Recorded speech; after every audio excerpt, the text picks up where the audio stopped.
Բարի օր հարգելի հետևորդներ, եթերում է ABC լուրերի ժամը 12-ի թողարկումն է, ես Սվետլանա Պետրոսյանն եմ, նախ կարևորը համառոտ։ Իրանի վտանգավոր քայլը, ինչ նշանակություն ունի Հորմուզի նեղուցը Իրանի և աշխարհի համար։ Առավոտից պայթյուններ են որոտացել Բեյրութում, որոնք են իսրայելական բանակի թիրախները։ Չեղյալ հայտարարված թռիչքներ և կրուիզներ Մերձավոր Արևելքում, հայերը չեն կարողանում վերադառնալ Հայաստան։ Ընդդիմությունը անվտանգային ռիսկերից է խոսում, իշխանությունը կարկանդակ ու եգիպտացորեն ուտում, նարդի խաղում, հայտարարում խաղաղություն է Հայաստանում։ Ինչու է տարածաշրջանային լարվածության ֆոնին Հայաստանը սահմանափակվում պաշտոնական հայտարարություններով։ Իրանի ռազմաքաղաքական էլիտան փոխվում է, ովքեր են նոր դեմքերը։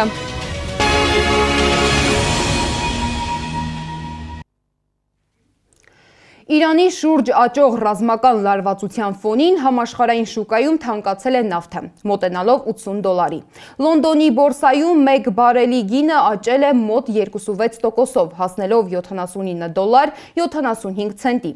Աճ է գրանցվել նաև Նյու Յորքի բորսայում, այստեղ նավթի գինը բարձրացել է մոտ 2%-ով, 1 բարելի դիմաց հասնելով $72.71 ցենտի։ Մասնագետների կարծիքով թանկացման հիմնական պատճառներից մեկը Հորմուզի նեղուցի շուրջ ստեղծված լարվածությունն է։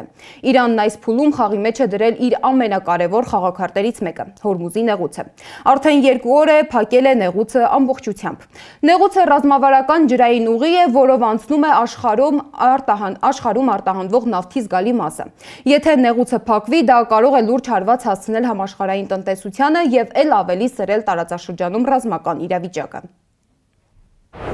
Իրանն ամբողջությամբ փակել է Հորմուզի նեղուցը։ Այնտեղ կուտակվում է նավթ և գազ տեղափոխող նավեր։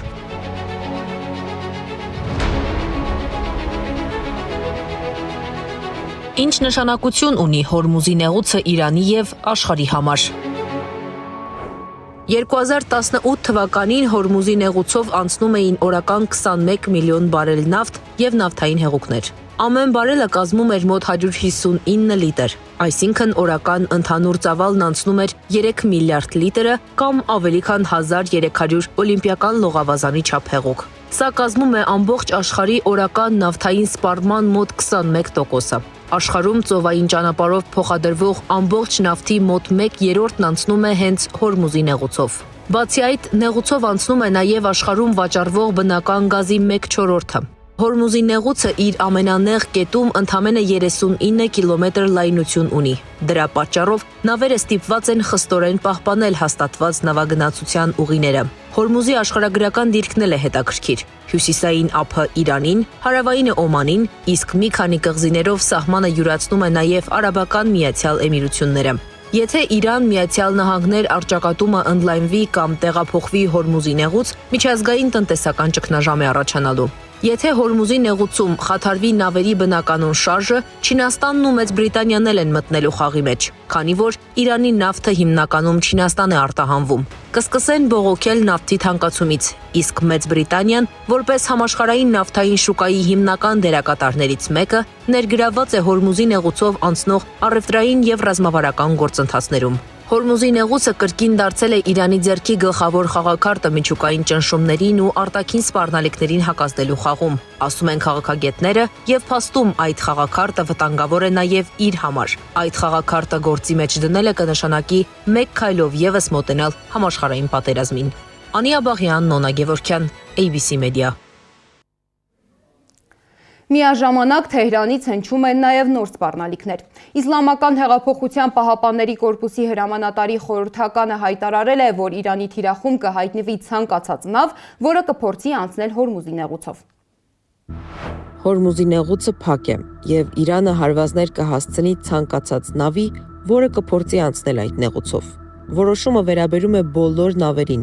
առանց բացառությունների։ Մենք կվառենք ցանկացած նավ, որը կփորձի անցնել Հորմուզի նեղուցով։ Մենք թույլ չենք տա, որ նավթի ոչ մի կաթիլ դուրս գա այս տարածաշրջանից։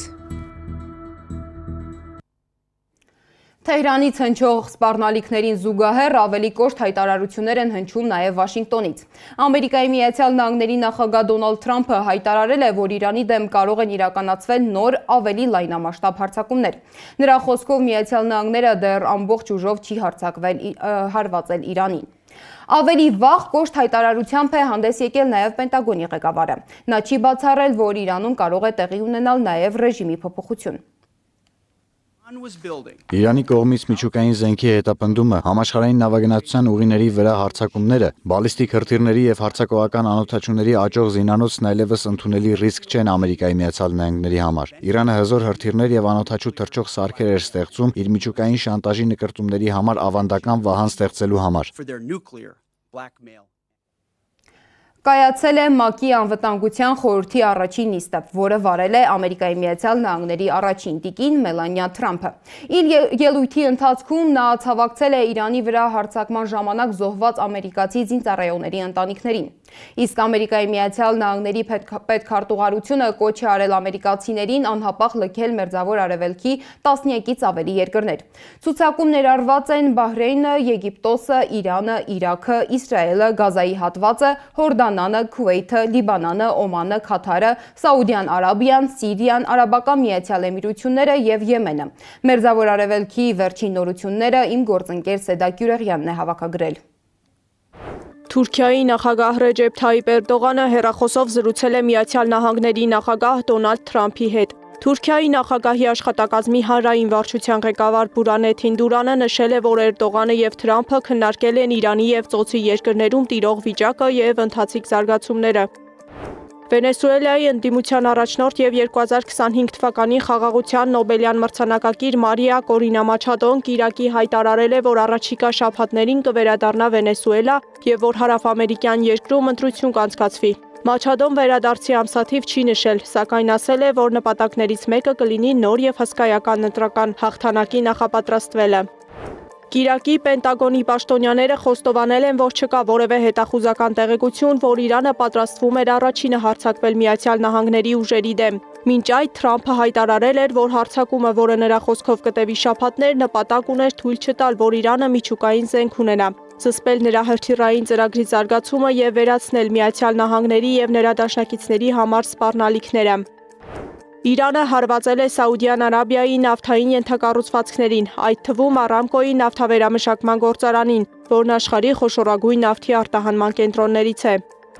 Դելիում բանակցություններից հետո Կանադայի վարչապետ Մարկ Քարնին հայտարարել է, որ ինքը եւ իր հնդիկ գործընկեր Նարենդա Մոդին համաձայնության են եկել տնտեսական գործընկերության համաձայնագիր կնքել մինչև այս տարվա վերջ։ Երկու առաջնորդները փորձում են վերականգնել հարաբերությունները, որոնք լարվել են 2023 թվականից, երբ այն ժամանակվա Կանադայի վարչապետ Ջասթին Թրյուդոն հայտարարեց, որ կան հավաստի տեղեկություններ, որ Հնդկաստանի հետ կապ ունեցող անձինք ներգրավված են եղել Կանադայում ՍԻԿ անջատողական խմբի առաջնորդի սպանության մեջ։ Իրանը երեկ առավոտյան հարվածել է Իսրայելի վարչապետ Բենյամին Նեթանյահուի գրասենյակին եւ նրա ճակատագիրը մնում է անհայտ, հայտնում է Իրանի Իսլամական հեղափոխության պահապանների կորպուսը։ Ժամեր անց Ցահալը տեղեկացրեց Նեթանյահուի գրասենյակի վրա հարձակման մասին Իրանի պնդումը չի համապատասխանում իրականությանը։ Իսրայելը հրթիռակոծել է Լիբանանի մայրաքաղաք Բեյրութը։ Լիբանանի պաշտոնական տվյալներով այդ հարվածների հետևանքով զոհվել է ավելի քան 50 մարդ, վիրավորվել 150-ը։ Ավելի ուշ Իսրայելի պաշտպանության բանակը հայտարարել է, որ Բեյրութում սպանվել է Լիբանանում իսլամական ջիհադ կազմակերպության առաջնորդը։ Այս օրերին Բեյրութում են եղել նաև Երևանի երիտասարդական նվագախմբի պատանիները։ Նվագախումբը մեկնել էր Լիբանան մասնակցելու Ալ-Բուստան միջազգային երաժշտական փառատոնին։ Քաղաքապետ Տիգրան Ավինյանը հայտնել է, որ պատանիները Լիբանանից վերադառնում են նախատեսվածից շուտ։ Նրանք ընդհանուր առմամբ լավ տրամադրություն ունեն, ուզում եմ, որպեսզի ծնողները չանհանգստանան, որպեսզի դուք իմանաք, որ մենք ամեն ժամյա ռեժիմով զբաղվում ենք հարցով, մեր մշակույթի վարչությունը ձեզ հետ ինտենսիվ կապի մեջ է լինելու եւ վստահ եմ դուք էլ նաեւ ստանում եք երեխաներից տվյալներ, ինֆորմացիա, բայց այնուամենայնիվ հաշվի առնելով ընդհանուր տարածաշրջանում լարված իրավիճակը, կարծում եմ այս որոշումը ամենաօպտիմալն է եւ ճիշտն է։ Հայաստանում Իրանի դեսպանը երեք հրավիրված մամուլի ասուլիսում հայտարարել է, որ Իրանի համար սա լինել չլինելու պատերազմ է։ Դեսպանը նշել է, որ Ամերիկայի Միացյալ Նահանգների հարձակումը տեղի ունեցել այն պահին, երբ Իրանը Վաշինգտոնին ներկայացրել էր բանակցությունների համար իր առաջարկները։ Մեզ համար շատ զարմանալի է, թե այն համակարգը, ռեժիմը, որը չի կարող հավատարիմ մնալ բանակցությունների սկզբունքներին, ինչպես է առհասարակ որոշել մտնել բանակցությունների փուլ։ Քանի դեռ կշարունակվի այս ագրեսիան, մենք կշարունակենք ինքնապաշտպանությունը։ Եթե այս գործողությունները շարունակվեն, ապա տարածաշրջանում գտնվող բոլոր երկրների համար կստեղծվեն ոչ բարենպաստ պայմաններ։ Շիրղոլամին ընդգծել է, որ այս պատերազմում Իրանի թուլացումը կամ պարտությունը վնաս է հասցնելու նաև Հայաստանին։ Հայաստանում Իրանի դեսպանի ասուլիսին ներկայ է եղել իմ գործընկեր Անի Աբաղյանը։ Այսօր Հայաստանում Իրանի Իսլամական Հանրապետության դեսպանատանը դեսպանը հանդես եկավ մամուլի ասուլիսով, տևեց մոտ 2 ժամ, անդրադարձավ փետրվարի 28-ին Իրան Միացյալ Նահանգներ պատերազմին։ Մի շարք հայտարարություններ հնչեցրեց դեսպանն ի պատասխան լրագրողների հարցերին, սկսելով մեր հարցից։ Միջազգային մամուլը հոգևոր առաջնորդի սպանության վերաբերյալ տարբեր վարկածներ է շրջանառում, նշում է, որ ներքին դավաճանություն է եղել, տարբեր, այդ թվում Միացյալ Նահանգների ուժեղ հետախուզության մասին է խոսում, մեր հարցին, թե որ վարկածն է քննվում եւ ընդունելի Իրանի կողմից, դեսպանն ասաց, որ հոգևոր առաջնորդն իր ժողովրդի կողքին է եւ մինչ Միացյալ Նահանգներից անդադար նշում էին, որ նա թաքնվում է նահանգների հարվածից, այս դեպքը ցույց է տալիս, որ Իրանի առաջնորդը գտնվում էր իր նստավայրում, որի տեղը բոլորը գիտեն, ասաց, որ որևէ վարկածի մասին խոսք գնալ չի կարող։ Լրագրողները մի շարք այլ հարցեր հնչեցրեցին Այաթոլլահ Խամենեիի սպանության վերաբերյալ, ասացին, որ Միացյալ Նահանգները կարծում էր, որ նրա սպանությունը կարող է պատերազմի ավարտը դառնալ, մինչդեռ դեսպանը նշեց, որ այդ սպանությունը համախմբեց ժողովրդին եւ հակառակ ազդեցությունը ունեցավ, ասաց, որ Իրանի ժողովրդին լավ չեն ճանաչում Իսրայելն ու Միացյալ Նահանգները, որովհետեւ նրանց քաղաքականությունը հիմնված չէ անձերի շուրջ, այլ դրանք գաղափարախոսություններ են, որոնք անկախ մարդկանցից նրանք առաջ են տանում։ Իրանի դեսպանը անդրադառնալով Միացյալ Նահանգների եւ Իրանի միջև մեկնարկած բանակցություններին նշեց, որ դա խաբեություն էր եւ որ Միացյալ Նահանգները հերթական անգամ ռմբակոծեց բանակցությունների սեղանը։ Ասաց, որ քաղաքացիական անձինք են զոհվել, 152, մոտ 152 աշակերտ է զոհվել Միացյալ Նահանգների հարվածներից եւ երբ հարցրեցին, թե ինչ տվեց բանակցությունները Իրանին, դեսպանը ցույց տվեց նկար եւ ասաց, որ այս է Իրանին տրված Միացյալ Նահանգների այսպես կոչված նվերը ճակերտավոր։ Իրանն անդրադառնալով փետրվարի 28-ին մեկնարկած պատերազմին ասաց, որ սա Իրանի լինել չլինելու հարցն է արդեն դրված եւ այստեղ որևէ կարմիր գիծ նրանց համար հաշվի չի առնվելու։ Սա վերաբերում է տարբեր երկրներում Միացյալ Նահանգների բազաներին հարվածներ հասցնելու հարցին, ասաց, որ անկախ նրանից, թե ինչ նշանակություն կունենա այդ բազան, ռազմական, ճանաչողական, թե ուսումնական, միևնույն է նրանց համար դա վտանգ է եւ որևէ կարմիր գիծ իրենց համար չկա այստեղ։ Հարվածներ ամեն դեպքում հասցվելու են։ Իսկ հարցին, թե ինչու Թուրքիայում գտնվող ամերիկյան ռազմաբազային հարված չի հասցվում, դեսպանն ասաց, որ դա ՆԱՏՕ-ին է պատկանում եւ քանի որ Թուրքիան էլ գիտի, որ եթե Իրանում հաջողություն գրանցի Իսրայելը, հաջորդը հենց Թուրքիան է լինելու, դրա համար առավել զուսպ քաղաքականություն է վարում թե Իրանը եւ թե Թուրքիան։ Իրանի դեսպանը մի քանի անգամ ասուլիսի ժամանակ կարևորել է Հայաստանի դերակատարությունն, անդրադարձել է թրիփին եւ նշել, որ թրիփի վերաբերյալ, որ այն միջանցք չէ, այլ ուղի է, իրենց որոշումները համապատասխանում են Հայաստանի գործող իշխանության կայացրած որոշումներին եւ նշել է, որ անկախ նրանից Իրանը պատերազմի մեջ է թե ոչ, Հայաստանը շարունակում է մնալ ստրատեգիական կարևորություն ունեցող երկիր եւ Հայաստանի տարածքային ամբողջականության խախտումը իրենց համար անընդունելի է եւ անդրադարձել է նաեւ գեոպոլիտիկ փոփոխություններին, նշել, որ հատկապես այդ փոփոխությունները Սյունիքի մարզում ընդունելի չեն եւ դատապարտելի են։ Գործընկերներիս հարցին, թե ինչպես են պատկերացնում Միացյալ Նահանգների գերտերության պարտությունն այս պատերազմում, դեսպանը հայտարարեց, որ Թրամփն արդեն պարտություն է կրել, իսկ այն հարցին, թե ինչու է նահանգներն աջակցում Իսրայելին Իրանի դեմ պատերազմում եւ ինչու է մտել խաղի մեջ, Իրանի դեսպանը կարծում է, թե Իսրայելը ունի գաղտնի տեղեկություններ ընդդեմ Միացյալ Նահանգների գործող ռեժիմի եւ որն էլ հենց պատճառ է դառնում այս քայլերի իրականացմանը։ Մեջբերում եմ, նրանք վախենում են սիոնիստներից, որոնք ունեն մի շարք չիպեր գաղտնիքներով լեցուն։ Ասուլիսին հարց հնչեց, արդյոք այս պատերազմը ներքին պառակտումների պատճառ չի կարող դառնալ։ Իրանի դեսպանն ասաց, որ նպատակներից մեկն էլ դա է, բայց Իրանի ժողովուրդը անկախ տնտեսական մի շարք խնդիրների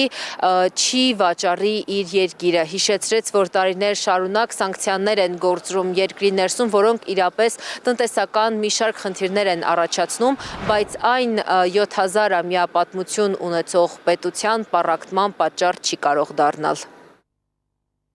Ալի Խամենեի սպանությունից հետո Իրանը կանգնած է նաև ներքաղաքական լուրջ շրջափուլի առաջ։ Խամենեի պարտականություններն արդեն 2 օր է կատարում է 70-ամյա այաթոլլա Ալի Ռեզա Արաֆին, սակայն Իրանում փոխվում է ոչ միայն գերագույն հոգևոր առաջնորդը, այլև գրեթե ամբողջ ռազմաքաղաքական էլիտան։ Պատերազմի մեկնարկի հենց առաջին օրը երկիրը կորցրել է իր առանցքային դեմքերից մի քանիսին։ Ովքեր են այսօր մնացել խաղում եւ ովքեր են հիմա որոշումներ կայացնում Իրանում, ռեպորտաժում։ Հրթիռների տեղատարափ է Իրանում եւ արաբական այն երկրներում, որտեղ ամերիկյան ռազմաբազաներ կան։ Այդ հրթիռների մեծամասնությունն իր գործը Իրանում ավարտին է հասցրել։ Պատմության ընթացքում առաջին անգամ Իրանի ռազմաքաղաքական ղեկավարության առանցքային դեմքերի զգալի մասը զոհվեցին գրեթե միաժամանակ։ Հարվածից հետո իշխանական համակարգը չսպասեց, վերնախավը արագ վերադասավորվեց, նոր նշանակումներ արվեցին, սակայն Վաշինգտոնը վստահ է հարվածը եղել է թիրախային։ Այժմ ուշադրության կենտրոնում մնացել են մի քանի առանցքային դեմքեր, որոնք ողջ են եւ շարունակում են ղեկավարել երկիրը։ Իրանի նախագահ Մասուդ Փեզեշքյան։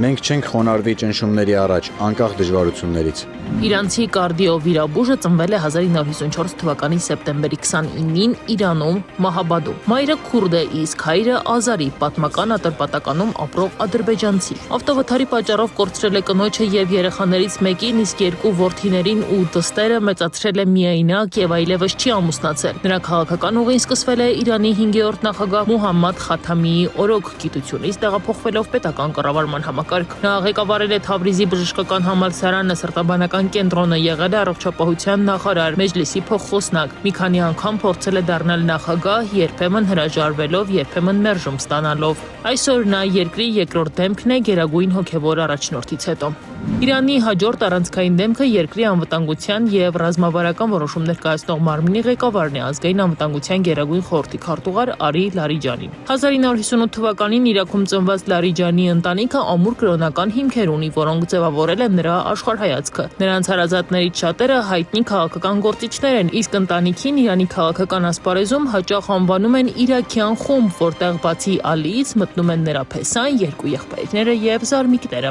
Լարիջանին իր կարիերան սկսել է պետական հեռուստատեսությունում, ղեկավարի պաշտոնում, ապա դարձել խորհրդարանի խոսնակ, ամրապնդելով իր դիրքերը քաղաքական համակարգում։ Նա բանակցել է Արևմուտքի հետ, աշխատել Ռուսաստանի եւ Չինաստանի հետ ռազմավարական ուղղություններով։ Ամերիկայի համար նա կարևոր թիրախ է եղել նաև այն պատճառով, որ համարվում է այաթոլլա Խամենեիի վստահված անձանցից մեկը։ Նրա վերահսկողության տակ են երկրի ամենազգայուն հարցերը, ազգային անվտանգությունից մինչև միջուկային ծրագիր։ Իրանի խորհրդարանի խոսնակը Մոհամմադ Բաղեր Ղալիբաֆը այս պահին երկրի օրենսդիր համակարգի ամենաազդեցիկ դեմքերից մեկն է։ Նա հարուստ փորձ ունի անվտանգության ոլորտում, եղել է Իսլամական հեղափոխության պահապանների կորպուսի օդուժի հրամանատար, ապա երկրի ոստիկանապետ։ Քաղաքական դաշտ մտնելով դարձել է Թեհրանի քաղաքապետ, որտեղ իրականացրել է լայնածավալ ենթակառուցվածքային ծրագրեր, վերափոխելով մայրաքաղաքի տրանսպորտն ու կառավարման համակարգը։ Այսօր նա վերահսկում է օրենսդիր գործընթացները եւ կարևոր դեր ունի թե անվտանգության, թե արտաքին քաղաքական որոշումների ձևավորման մեջ։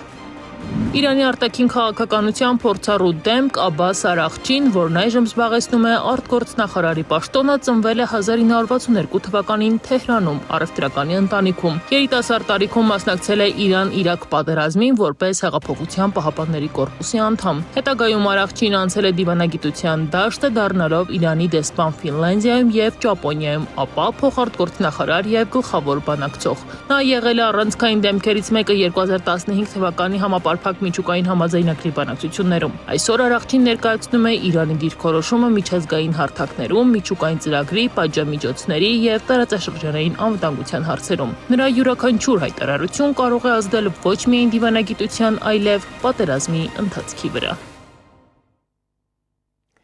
Ստեղծված վիճակում անորոշության մեջ են հայտնվել նաև տարբեր երկրներից տուն վերադարձող մարդիկ։ Ի դեպ, ժամեր առաջ Երևանում վայրեջք է կատարել Օմանից առաջին տարհանման չվերթը։ Fly One Armenia ինքնաթիռը Մասկատից տեղափոխել է ռազմական գործողությունների պատճառով այնտեղ մնացած քաղաքացիներին, սակայն դեռ կան քաղաքացիներ, որոնք այսօր փաստացի չգիտեն, երբ եւ ինչպես կհասնեն Հայաստան։ Արփինեն եւ ամուսինը տուրիստական ընկերությունից են իմացել, որ Դուբայից իրենց վերադարձի չվերթը չեղյալ է հայտարարվել։ Այսօր հյուրանոցում նրանց վերջին օրն է։ Եթե չկարողանան վերադառնալ, տեղափոխվելու են այլ հյուրանոց։ Ծախսերն էլ իրենց միջոցներով են անելու։ Տուրիստականի գիդը ասաց, որ պետք չի դուրս գալ սենյակներից։ Հիմա սպասում ենք, տեսնենք ինչ են անում, որովհետև հյուրանոցում ասում են, որ մեզ համար ոչ ոք ոչ ման չի ասել, որ երկարացնեն մեր մնալու համար, իսկ վճարման համար կրկնակի թանկ վճար են ուզում, եթե ուզում եք շարունակենք մնանք ստեղ։ Մենք էլ ֆինանսապես պատրաստված չէինք դրան։ Հայաստանի հարյուրավոր քաղաքացիներ այս պահին նման վիճակում են։ Մերձավոր Արևելքի օդանավակայաններում ու հյուրանոցներում են նրանք նամակով տեղեկացել, որ իրենց վերադարձի չվերթները չեն լինելու, բայց միայն այստեղ գտնվող քաղաքացիները չեն, որ նման խնդիր ունեն։ Մերձավոր Արևելքը նաև տարանցիկ շրջան էր դեպի Արևելք թռիչքների համար։ Խնդիր ունենք նաև օրինակ Թայլանդում, Շրի Լանկայում բնակվող, այսինքն զբոսաշրջիկների մասով խնդիր ունենք, որոնք եւս չեն կարողանում այդ տարանցիկ զոնաները օգտագործելով հասնել իրենց պետություն։ Տոմսերի գները աննախադեպ թանկացել են։ Տուրիստական գործակալությունից հայտնում են, չարթերային թռիչքների գները տատանվում են 1000-ից 3000 դոլարի սահմանում, բայց դրանք դեռ չեն իրականացվել։ Արտգործնախարարությունը այս օրերին գործարկված թեժգծին մոտ 40 զանգ է ստացել։ Եվս 20 զանգ Սփյուռքի հանձնակատարի գրասենյակն է ստացել։ Հայաստանի քաղաքացիները փորձում են վերադարձի տարբերակ գտնել։ Նախարարությունը էմիրություններում գտնվող քաղաքացիների համար Մասկատ, Թբիլիսի տարբերակն է առաջարկում։ Այն քաղաքացիները, որոնք ցանկություն կունենան կամավոր հիմունքներով Օմանի տարածքով մեկնել Հայաստան, կարող են լրացնել ներկայացված հայտը։ Արաբական Միացյալ Էմիրություններում Հայաստանի Հանրապետության դեսպանությունն ըստ հնարավորության կաջակցի նաև թռիչքի համար Արաբական Միացյալ Էմիրություններից Մասկատ տեղափոխման հարցում։ Ավիացիայի մասնագետ Հակոբ Ճաղարյանը տեղեկացնում է, որ եթե մեկնել եք Եվրամիության գրանցում ունեցող ավիաընկերություններով, ապա միջազգային իրավունքի շրջանակում առավելություններ ունեք։ ԵՄ կարգավորումը սահմանում է տոմսի ամբողջական վերադարձ կամ այլընտրանքային երթուղով տեղափոխում։ Սնունդ, խմիչք, հյուրանոց, եթե անհրաժեշտ է գիշերակաց։ 250-ից 600 եվրո փոխհատուցում միայն եթե հետաձգումը ավիաընկերության մեղքով է։ Բայց ստեղծված իրավիճակում միայն խնամքի պարտավորությունն է մնում ուժի մեջ։ Ֆորսմաժորային իրավիճակներում գումարի վերադարձը չի գործում։ Միջազգային օդային տրանսպորտի ասոցիացիան էլ կարգավորում ունի, ըստ որի ուղևորները կարող են պահանջել, որ իրենց տեղափոխած ավիաընկերությունը գործընկերների ցանցի միջոցով վերաուղղորդում իրականացնի։ Խորհուրդ եմ տալիս օգտագործել Էմիրատների բոլոր օդանավակայանները որպես վերադարձի հարթակ։ Այս պահին առավել իրատեսական ելքային կետերն են՝ Դուբայ, Fly Dubai, Շարժա, Air Arabia, Abu Dhabi, Wizz Air, Abu Dhabi։ Նշածս ավիաընկերություններն ունեն բազմաթիվ տարածաշրջանային թռիչքներ։ Ավիացիոն փորձագետը առաջարկում է ստուգել ոչ միայն դեպի Երևան վերադարձի տարբերակը, դիտարկել նաև Թբիլիսին, Լառնական, Բեյրութը, եգիպտական օդանավակայանները։ Այս պահին արտգործնախարարության առաջարկած միակ տարբերակը Մասկատ Թբիլիսին է։ Օմանի օդային սահմանը դեռ բաց է, բայց քանի որ վերադառնալու խնդիր ունեն ոչ միայն Հայաստանի քաղաքացիները, Օմանի օդանավակայաններում բազմահազարանոց հերթեր են։ Սեդա Գյուրեղյան, Նոնա Գևորգյան, ABC Media։ Իսկ Հայաստանի հարավում Իրանի հետ սահմանին վիճակը առայժմ հանգիստ է։ Ագարակի անցակետում արտառոց շարժ չի նկատվում։ Դեպի Իրան բեռնափոխադրումներ իրականացնող վարորդներից մեկը պատմել է, որ միակ նկատելի փոփոխությունը այն է, որ նախկինում մարդիկ սահմանը կարող էին անցնել ոտքով, իսկ հիմա այդ հնարավորությունը սահմանափակված է։ Հիմա մենք ոտով ենք բաման առնենք, խաթմատ տալենք, հիմա չեն թույլատրում, բարձիկը չի տողում։ Հետ դարձանք գիտեմ։ Արկել եմ вообще, այդ հալը։ Բայց մեքենով կարան գետանք, էլի։ Ոտով չեն տողում։ Այս լսել չեմ։ Ամենա իրար դենք վերում ենք դմփոթը լավ։ Բայց որտեղ պինիչնով չեմ անում։ Սակայն տեղի ունեցողի ֆոնին տարօրինակ է պաշտոնական Երևանի արձագանքը։ Մինչ տարածաշրջանի երկրները ակտիվացնում են իրենց քաղաքական եւ անվտանգային օրակարգը, Հայաստանում սահմանափակվում են պաշտոնական հայտարարություններով։ Համարժեք է արդյոք Հայաստանի արձագանքը այս մարտահրավերներին, Սեդա Մակարյանի ռեպորտաժում։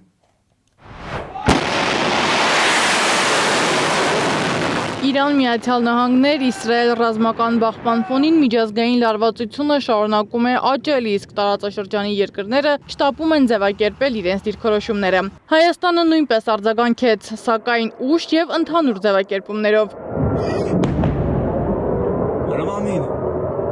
Մինչ մյուս երկրները հանդես էին գալիս հրատապ հայտարարություններով եւ անցկացնում արտակարգ քննարկումներ, Հայաստանի իշխանության հանրային ակտիվությունը հիմնականում սահմանափակվում էր ներքաղաքական բովանդակությամբ։ Հələ այդ քոտերը շարունակենք, հա։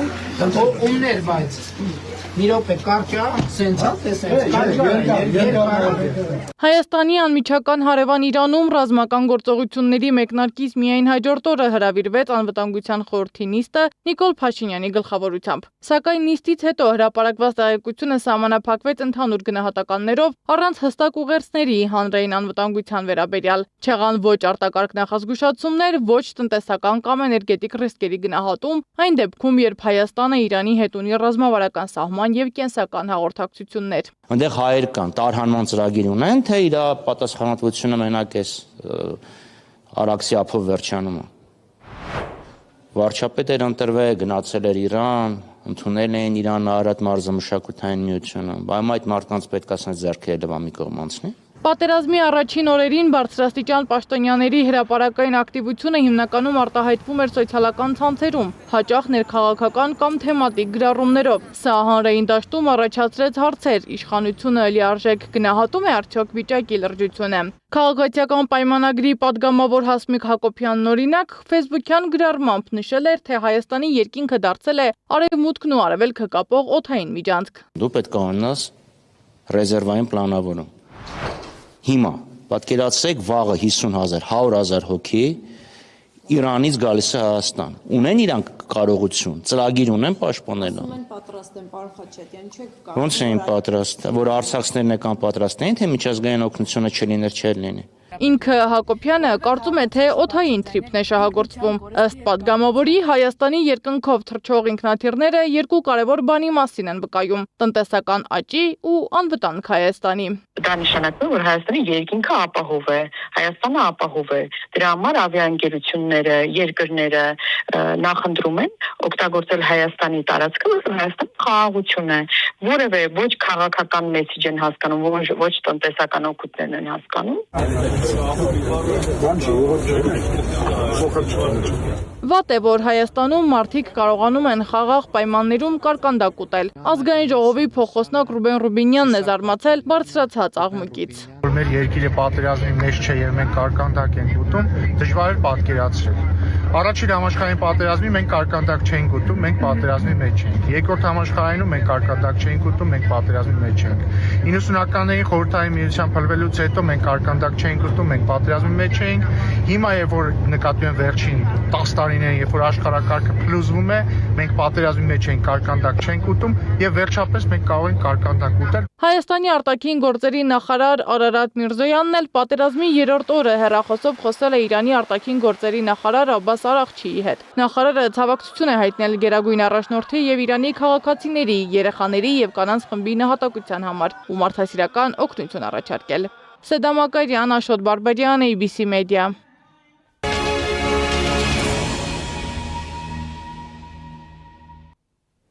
Ազգային ժողովը սկսել է իր հերթական քառօրյա նիստերը։ Օրակարգում ընդգրկված են 29 հարց։ Նիստում նախ քննարկեցին ջրամատակարարման հարցը։ Ջրային կոմիտեի նախագահը հայտնեց, որ արդեն 2 շաբաթ է աշխատում են Veolia-ի հետ ջրամատակարարման ժամանակացույցը բարելավելու եւ կորուստները նվազեցնելու ուղղությամբ։ Հարցին ինչպես կլուծվի այն խնդիրը, որ Երևանի որոշ վարչական շրջաններում գիշերը ջուր չի հասնում, Ղալամքարյանը ասաց, որ իրենք հիմքեր ունեն մտածելու, որ հայտարարված 7 ժամյա անջատումը կարող են կրճատել մինչև 3-ից 4 ժամ։ Այսինքն գիշերային անջատումները լինելու են, որպեսզի ամառվա պիկ ամիսներին իբր լցվեն ջրավազանները եւ ցերեկվա ժամերին բնակիչներին բավարար ջուր հասնի։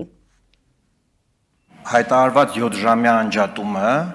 մենք հիմքեր ունենք մտածելու, որ կարող են կրճատել մինչև 3-4 ժամ։ Այսինքն ջրանջատումներ լինելու են, որովհետև ամառվա պիկ ամիսներին մենք կարիք ունենք գիշերային ջրանջատումների, որպեսզի ջրավազանները լցվեն եւ ցերեկային ժամերին այդ ջրավազանի ջուրը օգտագործվի։ Բայց 7 ժամի փոխարեն կունենանք 3-4 ժամ։ Ինչ վերաբերում է կորուստներին, ռոռոկման համակարգում դրանք գնահատվում են մոտավորապես 46-ից 50%-ի շրջանում, ինչ վերաբերում է Veolia-ի ստանձնած պարտավորություններին ջրամատակարարման ենթակառուցվածքների առումով, նրանք ստանձնել են 80% հայտարարված կորուստներով, իջեցրել են մինչև 60-55%, տարբեր հատվածներում բնականաբար տարբեր են։ Ազգային ժողովի ամբիոնից պատկան մարմիններին զգուշացրել ենք սպասվող ճգնաժամի մասին, հանրային ծառայությունների կարգավորող հանձնաժողովին, այլ ատյաններին։ Երբ որ հարց էինք ուղղում, որ այդ խողովակները մաշված են, լրջագույն խնդիրներ կա եւ այլ ժամանակը չի երիքի նշեմ, ասում էին, որ ամեն ինչ նորմալ է, ամեն ինչ կարգին է, որևէ խնդիր չկա, Veolia ջուրի իր աշխատանքները պատշաճ կատարում է եւ արի ու տես Veolia ջուրը հայտարարում է, որ այդ ժամանակացույցի մասին մեծ վրդովմունք առաջացնում եւ տարածքային կառավարման նախարարը ժամեր հետո ասում է դե զանգեցին, կարգավորեցին, կառավարության միջամտությամբ հրաշք, կառավարության միջամտությամբ այլևս այդ ժամանակացույցը չի փոխվի եւ այլն եւ այսպես շարունակ։ Հիմա հարց, այդ ո՞նց է լինում, որ այդ տարիներով կուտակված խնդիրը մի հատ կառավարության զանգով դες կարգավորվում, արդյոք սա մանիպուլյացիա չի։ Մանիպուլյացիա չկա, գաղտնիք էլ չկա, ես արդեն նշեցի, ներդրումներ են արվում ենթակառուցվածքների արդիականացման, հիմնանորոգման ուղղությամբ եւ դրանց արդյունքում ունենալու ենք խնայված ջուր։ Երկրորդ գործոնը, որը կարևոր դեր է խաղալու, հայտնաբերված նոր ջրաղբյուրներն են, որոնցից մոտավորապես 200 լիտր վարկյան ծավալով ջուր կտեղափոխենք Երևան արագացված կարգով։ Գիտեք, եթե մենք նման նպատակ ունենայինք մոլորության մեջ գցելու մարդկանց, մենք չէինք ասի, որ այո, թաղամասեր լինելու են, որ 17 ժամյա գրաֆիկ են ունենալու։ Այս ժամի համար նախատեսել էինք այսքանը, շարունակեք հետևել մեզ YouTube-ում, Facebook-ում, Telegram-ում, WhatsApp-ում, Instagram-ում ու TikTok-ում կամ այցելեք մեր պաշտոնական կայք www.abcmedia.am։ Շնորհակալություն, որ մեզ հետ էիք, ABC լուրերի հաջորդ թողարկումը եթերում կլինի ժամը 15-ին։ Կհանդիպենք։